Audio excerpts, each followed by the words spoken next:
নমস্কার বন্ধুরা, কেমন আছেন সবাই? নিরামিষ সয়াবিনের কষা আমি এইভাবে করি। চলুন দেখে নিই রেসিপিটা তাহলে। প্রথমে 200 গ্রাম সয়াবিন আমি গরম জলে কিছু সময়ের জন্য সেদ্ধ করে নেব। তারপর সয়াবিনটাকে ম্যারিনেট করার জন্য 1 কাপ টক দই জল ঝরানোর জন্য ছাঁকনিতে রেখে দিয়েছি। আর সয়াবিনের কষায় দেওয়ার জন্য 2টো টমেটো কেটে নিয়েছি, 4টে কাশ্মীরি মির্চ নিয়েছি, কাজু বাদাম আর কিশমিশ সেদ্ধ করে নেব। এদিকে আমি ম্যারিনেট করার জন্য হলুদ গুঁড়ো, ধনে গুঁড়ো, টক দই, নুন দিয়ে 10 মিনিটের জন্য ম্যারিনেট করে রেখে দেব।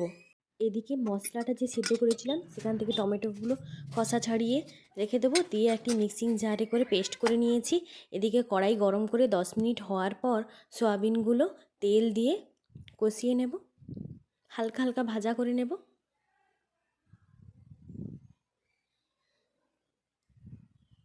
আমার তো এইভাবে সয়াবিনের ভাজাগুলো খেতে ভালো লাগে। তারপর আমি কড়াইতে তেল দিয়ে গোটা গরম মশলা, চিনি এবং আদা দিয়ে দেব। তারপরে যে ওই পেস্টটা করে রেখেছিলাম ওটাও দিয়ে দিলাম, আর দিয়ে দিলাম একটু অল্প পরিমাণ টক দই। রেগুলার যে মশলাগুলো ব্যবহার করি যেমন নুন, লঙ্কা, হলুদ গুঁড়ো এগুলো দিয়ে দিলাম, দিয়ে কষানো হবে। যখন তেল ছেড়ে দেবে তারপরে একটু জল দিয়ে দিয়েছি। জল দেওয়ার পর আমি দিয়েছি কসুরি মেথি দেওয়ার পর ওই যে ভাজা সয়াবিনগুলো রেখেছিলাম ওটাও দিয়ে দিলাম, দিয়ে কষাতে রাখবো।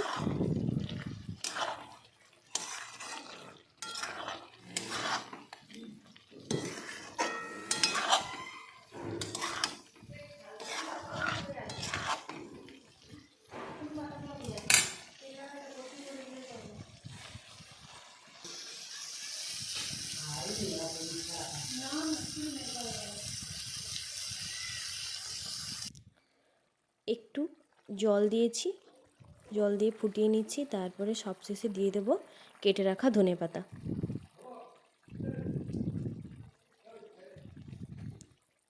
এই হয়ে গেল নিরামিষ সয়াবিনের কষা।